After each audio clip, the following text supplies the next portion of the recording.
नमस्कार, मेरा नाम है रोहित और आप देख रहे हैं आरबीसी समाचार। आज है 19 अगस्त दिन मंगलवार।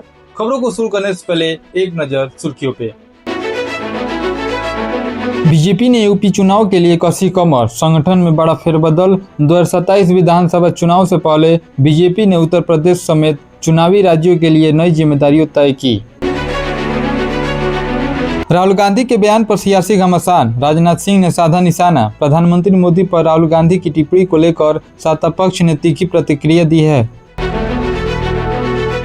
यूपी में 200 से ज्यादा जापानी कारोबारी पहुंचेंगे, निवेश पर होगी बड़ी बैठक। 18 से 23 अगस्त तक यूपी जापान इन्वेस्टमेंट मीट के जरिए निवेश और रोजगार के नए अवसर तलाशे जाएंगे। रुपया फिर दबाव में, डॉलर के मुकाबले 95.67 तक पहुंचा। कच्चे तेल की बढ़ती कीमतों और वैश्विक तनाव के बीच भारतीय रुपया करीब 3 सप्ताह के निचले स्तर तक फिसला। बिहार में 14 आईएएस अधिकारियों का तबादला, कई जिलों के डीएम बदले। प्रशासनिक स्तर पर बड़ा फेरबदल करते हुए बिहार सरकार ने 14 आईएएस अधिकारियों की जिम्मेदारियां बदली है। चलिए शुरू करते हैं आज की 25 बड़ी खबरों को विस्तार से। पहली खबर संसद से है। मानसून सत्र के बाद भी सत्ता पक्ष और विपक्ष के बीच राजनीतिक बयानबाजी तेज है। संसदीय कार्य मंत्री किरेन रिजिजू ने राहुल गांधी पर संसद की कार्यवाही बाधित करने का आरोप लगाया है। रिजिजू ने कहा कि सरकार अलग अलग मुद्दों पर चर्चा के लिए तैयार थी, लेकिन विपक्ष ने बहस के बजाय विरोध को प्राथमिकता दी। इसी मुद्दे पर सत्ता पक्ष और विपक्ष के बीच टकराव जारी है। संसद की राजनीति के बाद अब बात उत्तर प्रदेश की करते हैं। रक्षा मंत्री राजनाथ सिंह ने राहुल गांधी की प्रधानमंत्री नरेंद्र मोदी पर की गई टिप्पणी पर आपत्ति जताई है। राजनाथ सिंह ने कहा है कि राजनीतिक बहस में भाषा की मर्यादा बनी रहनी चाहिए। उनके इस बयान के बाद भाजपा और कांग्रेस के बीच आरोप प्रत्यारोप और तेज हो गया है। संसद से बाहर भी इस मुद्दे पर दोनों पक्षों की तरफ से लगातार प्रतिक्रियाएं सामने आ रही है।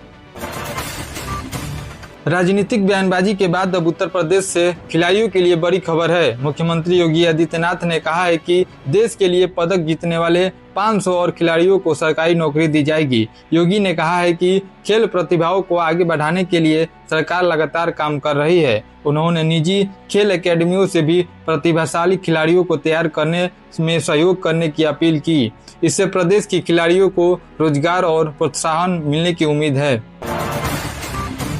खिलाड़ियों के बाद अब उत्तर प्रदेश में युवाओं और रोजगार से जुड़ी खबर पर आते हैं। मुख्यमंत्री योगी आदित्यनाथ ने युवाओं को प्रदेश की सबसे बड़ी ताकत बताया है। उन्होंने कहा है कि युवाओं को अपनी व्यक्तिगत लक्ष्य को राष्ट्र निर्माण से जोड़ना चाहिए। सरकार का जोर युवाओं को कौशल, रोजगार और नए अवसर उपलब्ध कराने पर है। मुख्यमंत्री ने निवेश और औद्योगिक गतिविधियों को बढ़ावा देने की बात भी कही है, जिससे आने वाले समय में रोजगार के अवसर बढ़ने की उम्मीद है।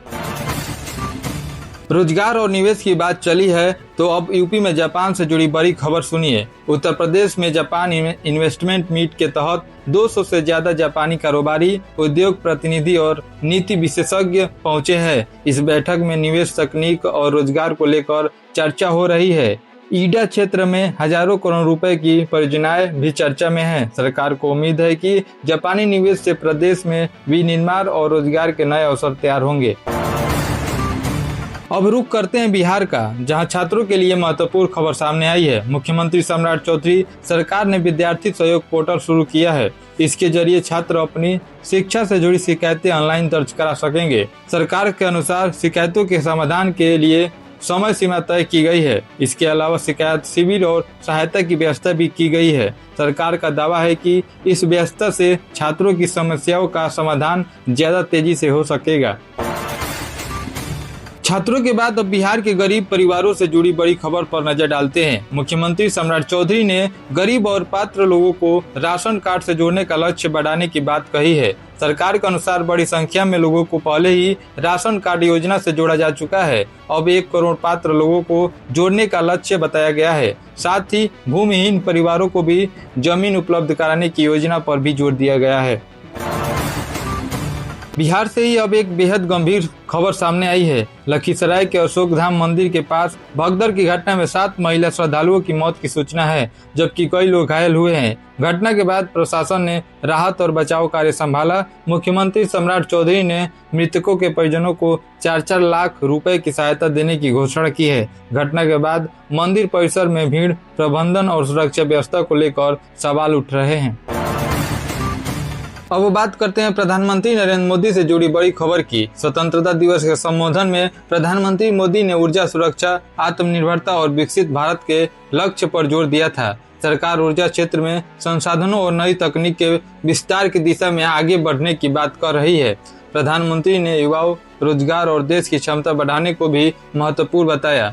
इन घोषणाओं को आने वाले वर्षों की विकास रणनीति से जोड़कर देखा जा रहा है। भाजपा की नई राष्ट्रीय टीम में उत्तर प्रदेश के 8 नेताओं को जगह मिली है। पार्टी की नई टीम में स्मृति ईरानी समेत यूपी के कई नेताओं को जिम्मेदारी दी गई है। भाजपा के नए राष्ट्रीय अध्यक्ष नितिन नवीन की टीम में अलग अलग राज्यों और क्षेत्रों को प्रतिनिधित्व देने की कोशिश दिखाई गई है। माना जा रहा है कि इससे पार्टी संगठनात्मक विस्तार और आगामी राजनीतिक तैयारियों को मजबूत मिलेगी।